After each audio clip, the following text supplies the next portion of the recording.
Welcome student, गणित YouTube channel में आप सभी का स्वागत है। देखिए यहाँ पर हमारा लेक्चर नंबर 2 है मैट्रिक्स का, जिसमें हमने जो थोड़ा सा टॉपिक हमारा रह गया था मैट्रिक्स का, क्योंकि वीडियो ज्यादा लंबी हो जाती तो इसलिए मैंने बीच में स्टॉप कर दिया था। ठीक है, तो यहाँ से आप कंटिन्यू करेंगे हम सेकंड लेक्चर जो हमने कल करे थे प्रीवियस में। मैं आपको दिखा देता हूँ, हमने यहाँ पर कर लिए थे पेरियोडिक मैट्रिक्स तक, उससे आगे के जो सॉल्यूशन है आज हम करते हैं, डेफिनेशन जो रह गई थी। तो हमारा लेक्चर नंबर 2 है और चलिए स्टार्ट करते हैं आज लेक्चर नंबर 2।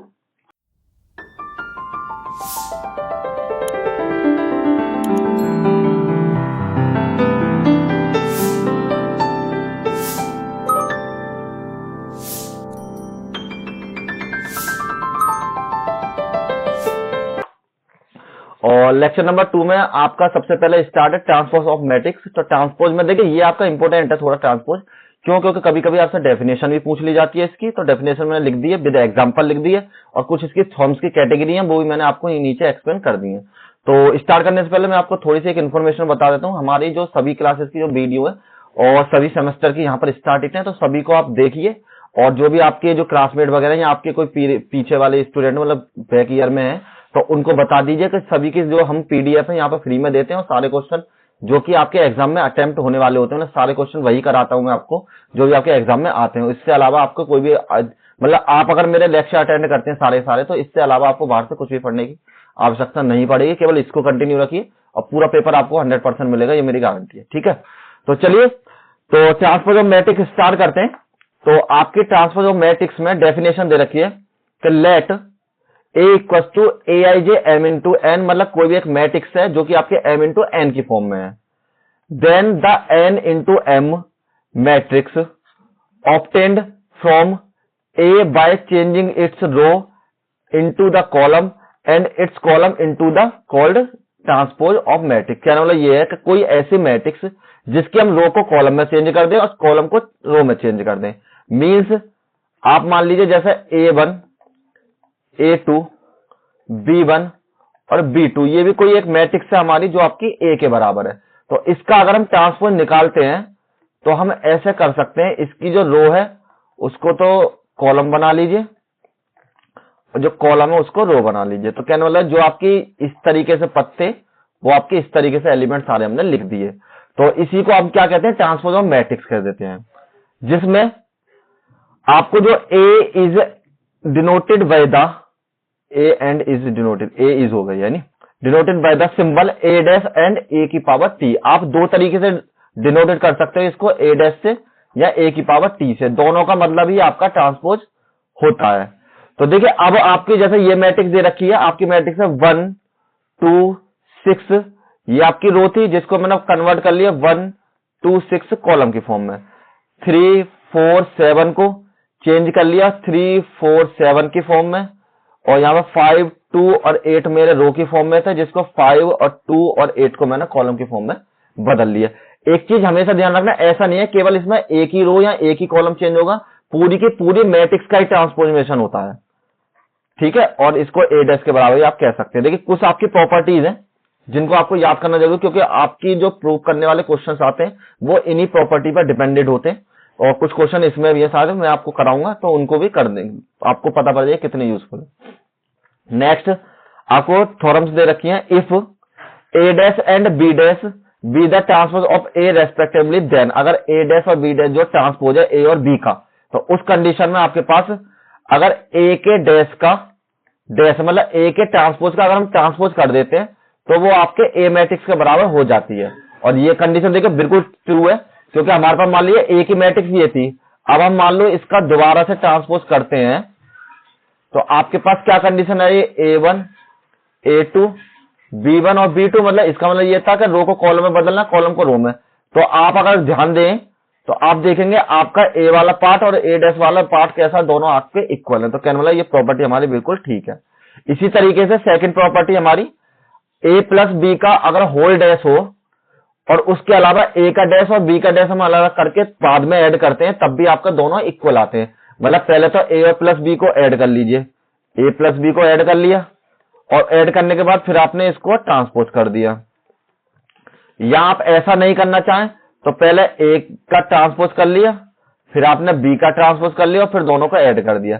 तो ये जो दोनों वैल्यू है आपकी कैसे आएंगी, इक्वली हमेशा आएंगी। नेक्स्ट में थर्ड आपका, अगर कोई भी आपका कोई कांस्टेंट है जो k के साथ है, तो आप इसको इस तरीके कॉमन लेके लिख सकते हो, यहाँ पे k is being the complex number, k आपका कॉम्प्लेक्स नंबर में कन्वर्ट हो सकता है इस तरीके से। नेक्स्ट में ए बी का डैश है, मतलब अगर मल्टीप्लाई में ये रूल अप्लाई होता है तो आपका मतलब ये कि बी का डैश और ए का डैश आपस में कैसे होंगे, बराबर होंगे। इस कंडीशन में ध्यान रखना, इसने बोला है कि ए बी का अगर होल डैश है तो वो बी का डैश और ए का डैश के बराबर होगा, ना कि ए का डैश और बी का डैश के बराबर होगा। कुछ मैट्रिक्स होती हैं जो बराबर हो जाती हैं, लेकिन हर कंडीशन में ये बिलोंग नहीं करेगा। और जिसमें ए और B of the conformable to the multiplication, जो कि आपकी मल्टीप्लिकेशन के लिए उपयोगी है, मतलब कर सकते हैं आप इसमें। तो ये तो आपकी ट्रांसपोज ऑफ मैट्रिक्स हो गई। अब नेक्स्ट में जो आपके एग्जाम में 7.5 नंबर का, यहाँ पे 15 नंबर का जो क्वेश्चन पूछा जाता है वो आपका ऑर्थोगोनल मैट्रिक्स के ऊपर पूछा जाता है। तो ये आपकी उसके हिसाब से बहुत ज्यादा इंपोर्टेंट हो जाती है। तो चलिए ऑर्थोगोनल मैट्रिक्स में A square matrix is set to the orthogonal if A dash और ए की जो मल्टीप्लाई वो आपके आइडेंटिटी मैट्रिक्स में बदल जाती है। मींस अगर ए की जो ट्रांसपोज है और उनकी आपस में मल्टीप्लाई कर दो तो वो आपकी किस में बदल जानी चाहिए, आइडेंटिटी मैट्रिक्स के फॉर्म में आपकी मैट्रिक्स बदल जानी चाहिए। तो उस कंडीशन में जो आपकी होती है उसको हम क्या बोलते हैं, ऑर्थोगोनल मैट्रिक्स कहते हैं। तो देखिए कहीं कहीं पर कभी कभी इसका डेरिवेशन प्रूव करने के लिए आ जाता है, ये तो इसको थोड़ा प्रूव करके दिखाता हूं मैं आपको। जैसे मान लीजिए ये कंडीशन हो कैसे satisfy, if A is an orthogonal matrix, अगर मान लीजिए आपकी जो ए है कोई एक ऑर्थोगोनल मैट्रिक्स है, थोड़ा साफ साफ लिख देता हूं, if A is an orthogonal matrix, आपकी कोई ऑर्थोगोनल मैट्रिक्स है, देन क्या कंडीशन फॉलो करेगी वो आपकी, ए डैश और ए बराबर आपका आइडेंटिटी मैट्रिक्स के बराबर होनी चाहिए। तो हमने माना नाउ कि ए डैश और ए इक्वल टू आपका किसके बराबर होना चाहिए, आइडेंटिटी मैट्रिक्स के। तो जब आपकी ये कंडीशन है तो हम आपको इस तरीके से लिख सकते हैं कि यहां पर लिख लिए, चूंकि ए का डैश और ए डैश की जो वैल्यू वो आपके बराबर हो जाएगी ए का अलग मोड और बी का अलग मोड, मतलब ए डैश का मोड अलग और बी डैश का मोड अलग। तो इसी तरीके से हम इसको चेंज करते हैं, तो यहां पर आपकी वैल्यू हो जाएगी ए का मोड अलग ए डैश का और ए का अलग बराबर में आपकी कंडीशन आइडेंटिटी मैट्रिक्स के बराबर हो चुकी है। और चूंकि आपको पता है, चूंकि जो आइडेंटिटी मैट्रिक्स है वो आपकी 1 है, जब मैंने आइडेंटिटी मैट्रिक्स की आपको डेफिनेशन बताई थी तो उसमें कंडीशन बताई थी, तो यहां पर आपकी वैल्यू ये ए का डैश और ए बराबर आपका हो जाएगा 1 के बराबर। नेक्स्ट में यहां पर लिखिए एक कंडीशन और, चूंकि ए का डैश आपका बराबर होगा ए के मैट्रिक्स के, क्योंकि देखिए जो आपके ए के डैश के जो जितने टर्म होंगे और वो आपकी इक्वल होती है हमेशा ए की मैट्रिक्स, मतलब उसमें अगर मान लो 3/3 के तो वो होगी 3/3 होगी, 9 टर्म है तो उसमें 9 भी टर्म होंगे, मतलब 9 एलिमेंट है तो उसमें भी 9 एलिमेंट होंगे। तो हम क्या कर सकते हैं, ए डैश को ए की फॉर्म में बदल सकते हैं। तो यहां पर बदलिए, तो ये आपकी हो जाएगी ए और ए का डैश बराबर 1 के, दोनों की मल्टीप्लाई कीजिए तो a1 का जो होल स्क्वायर हो जाएगा वो आपका 1 के बराबर हो जाएगा, और a का जब हम स्क्वायर रूट निकालेंगे तो प्लस माइनस में 1 के बराबर हो जाएगा, और a का जो मॉड की जो वैल्यू है वो आपकी हो जाएगी प्लस माइनस के 1 के बराबर। तो यहां से हमको एक कंडीशन मिली कि कभी भी a की जो कंडीशन है आपकी 0 नहीं होनी चाहिए, मतलब मैट्रिक्स नॉट इक्वल टू 0 होगी, उसी कंडीशन में आपकी ऑर्थोगोनल कंडीशन प्रूव करेगी। अगर मान लीजिए कोई मैट्रिक्स 0 है तो ऑर्थोगोनल की कंडीशन प्रूव नहीं कर सकती। तो हम लिख सकते हैं थस, यहां लिख दीजिए, मतलब इसी प्रकार A is an orthogonal matrix if and only if A और ए का डैश बराबर हो जाएगा आइडेंटिटी के, यहाँ पर ए का डैश और ए भी बराबर हो जाएगा आपका आइडेंटिटी के। केवल इसी कंडीशन में आपकी ऑर्थोगोनल मैट्रिक्स प्रूव करेंगे। ऑर्थोगोनल को ध्यान से पढ़ लें, इंपोर्टेंट है आपके एग्जाम के लिए, क्योंकि इसी पर बेस्ड आपके क्वेश्चन मिलते हैं। केवल एक मैट्रिक्स दे देगा, आपको ये प्रूव करके दिखाना होगा कि ऑर्थोगोनल है मैट्रिक्स हमारी या नहीं। ठीक है, चलिए नेक्स्ट में।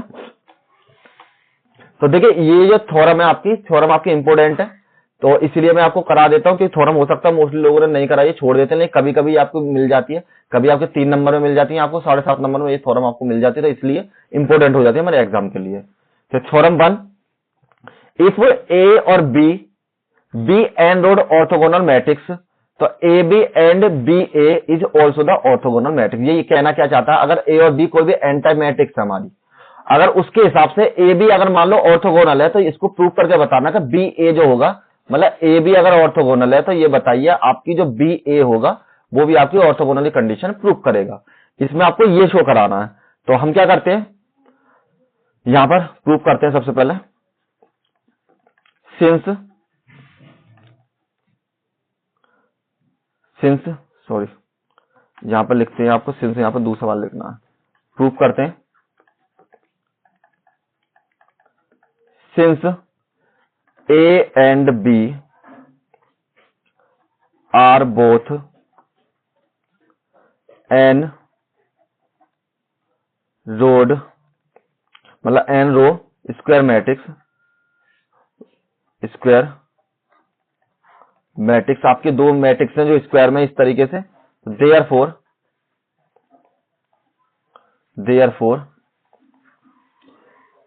ए B is also N road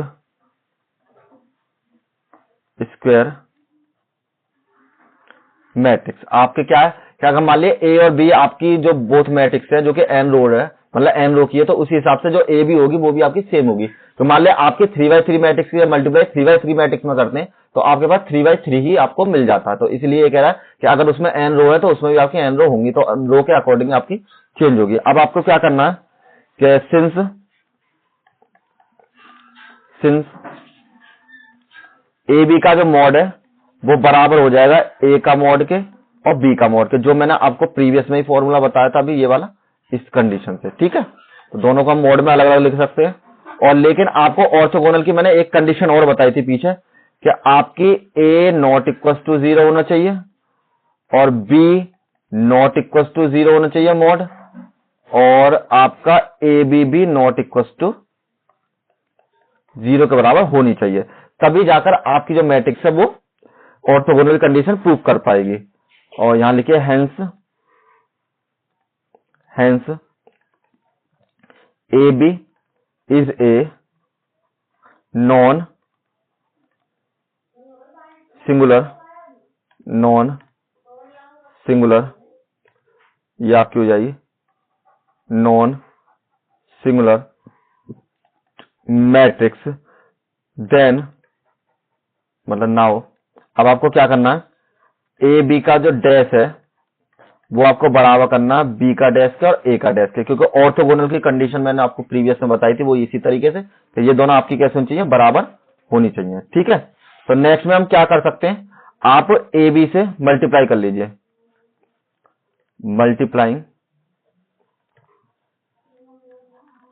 A B both sides. ठीक, तो जब हमने इससे मल्टीप्लाई करी तो यहां पर आपकी वैल्यू हो जाएगी ए बी का डैश और ए बी बराबर, आपकी जो कंडीशन है ये मैंने ए बी वाली मल्टीप्लाई आ गई आपके पास, और यहां पर आपकी हो जाएगी बी का डैश ए का डैश और बी का डैश और ए के, सॉरी ए बी से करनी है ना मल्टीप्लाई, तो ए लिख लीजिए केवल, हमको जो मल्टीप्लाई करनी है यहाँ पर ए बी से करनी है, तो यहां पर आपकी वैल्यू हो जाएगी ए और बी के बराबर। ठीक, मैंने ए बी से दोनों तरफ मल्टीप्लाई कर ली। अब आपको क्या करना है, नेक्स्ट में बी का डैश, आपको ये इसका ऑर्थोगोनल दिखाना है, तो हमको ए का डैश बी का डैश दिखा दिया सिंपल। तो नेक्स्ट कंडीशन में क्या हो गया, ए का डैश और ए आपको बी के बराबर लिख लिया, और ये हमको पता है जो ऑर्थोगोनल कंडीशन के अकॉर्डिंग जो आपकी ए का डैश और एक आपका बराबर हो जाएगा आइडेंटिटी मैट्रिक्स के बराबर। तो हमने क्या कर लिया, इसको आई के बराबर मान लिया और आई की वैल्यू हो जाती है आपकी 1 के बराबर। तो चलिए 1 को बाद में चेंज करते हैं, नहीं तो इस तरीके ले बी का डैश आई और बी के बराबर।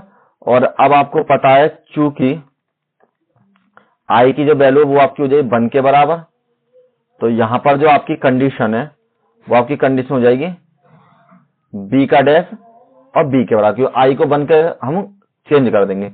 अब जिससे आपने इसको चेंज किया था इसी तरीके से बी का डैश और बी की जो वैल्यू वो भी आपके आइडेंटिटी के बराबर हो जाएगी।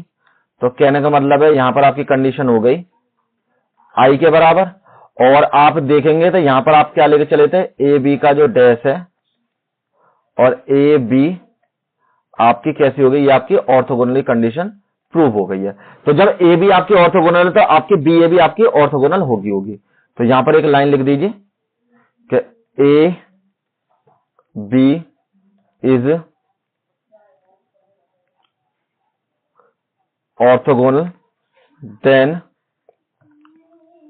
B A is also orthogonal. क्या अगर आपकी ए बी ये आपकी ऑर्थोगोनल कंडीशन है तो ए बी मतलब बी ए बी आपकी ऑर्थोगोनल होगी तो सेम मैट्रिक्स है तो इसलिए आपकी कंडीशन बन जाती है। नेक्स्ट में आपका सेकंड जो थ्योरम है ये भी आपकी इंपोर्टेंट थ्योरम है। If A is the orthogonal matrix then A dash and A का inverse are also the orthogonal. तो आपका ए का डैश और ए का इनवर्स जो आपका ऑर्थोगोनल होना चाहिए अगर ए आपकी कोई मैट्रिक्स है। तो हम इनको दोनों को अलग अलग सेपरेटली प्रूव करेंगे। तो सबसे पहले करते हैं प्रूफ ए इज ऑर्थोगोनल। हमें पता है ए ऑर्थोगोनल है तो ऑर्थोगोनल की कंडीशन क्या होती है, ए डैश ए बराबर आइडेंटिटी मैट्रिक्स के बराबर। अब दोनों को अगर हम ट्रांसपोज करते हैं तो आपकी वैल्यू ये ए का डैश और ए इसका ट्रांसपोज बराबर हो जाएगा आपका आई के बराबर, आइडेंटिटी के बराबर, जिसमें हम इसको अलग अलग कर सकते हैं, इसका ट्रांसपोज अलग और इसका ट्रांसपोज अलग बराबर में आइडेंटिटी मैट्रिक्स के बराबर। तो देखिए आपसे क्या कह रहा था कि ये जो आई ए का जो डैश है मतलब ए का जो ट्रांसपोज है वो आपको ऑर्थोगोनल होना चाहिए। तो देखिए ए का जो ट्रांसपोज है वो आपको कैसा कंडीशन है, ऑर्थोगोनल कंडीशन, यही तो प्रूव करना। तो यहां पर हम लिख सकते हैं ए डैश इज एन ऑर्थोगोनल। बहुत सिंपल है, थोड़ा सा आपको ध्यान लगाने की जरूरत है। अगर आप इजीली अंडरस्टैंडिंग करते तो आप समझ जाएंगे। नेक्स्ट करते हैं अब इसका पार्ट, क्या ए डैश को आप प्रूव करना है तो सेम आपको पता है अगेन। चलिए कलर चेंज करके लिख देता हूं मैं, इसको सॉल्व करते हैं। अगेन आपका ए इज ऑर्थोगोनल, तो यहां पर हम क्या कर सकते हैं, ए का डैश और ए बराबर आई के हो जाएगा। बोथ साइड आप दोनों साइड क्या कर सकते हैं, इन्वर्स कर सकते हैं। देखिए आपकी एक कंडीशन रह गई, यहां मैं आपको बताना भूल गया, आप एक चीज मिस कर रहे होंगे यहाँ पर कि ये ए का भी तो डैश हो जाएगा। तो ये मैंने देखिए इसलिए आई रहने दिया क्योंकि आपको पता है आई का जो डैश है वो आपका किसके बराबर हो जाता है, 1 के बराबर। और इसको बदल लीजिए तब भी आपका किसके बराबर होगा, 1 के बराबर। अगर ऐसे समझ नहीं आए तो ऐसे देख लीजिए। मान लीजिए आपकी 0 1 और 1 0 है, ये तो आपकी आइडेंटिटी मैट्रिक्स हो गई। तो इसका रो का कॉलम बदलिए, कॉलम का रो बदलिए, तो हमेशा ये आपका इसी फॉर्म में रहेगा 1 0 0 1। तो कहने मतलब है आई डैश जो इक्वल हो जाएगा वो आपका आई के बराबर होगा। चाहो तो आप यहाँ पर लिख सकते हो आई का डैश इक्वल हो जाएगा आपका आई के, इसलिए मैंने लिखा नहीं था क्योंकि हो सकता है आप सोच रहे हो, तो इसलिए मैंने आपको एक्सप्लेन करके बता दिया क्योंकि आई का जो डैश है वो आई के बराबर हो जाता है। नेक्स्ट में अब यहाँ पर इनवर्स कीजिए, तो इनवर्स कर रहे हैं हम, तो ये आपकी वैल्यू हो जाएगी ए और ए का जो इनवर्स है वो आपका बराबर हो जाएगा आई का इनवर्स के बराबर। तो जब मैंने इनवर्स करा तो यहां पर आपकी वैल्यू हो जाएगी ए डैश का इनवर्स और ए का इनवर्स बराबर में आई का इनवर्स के बराबर।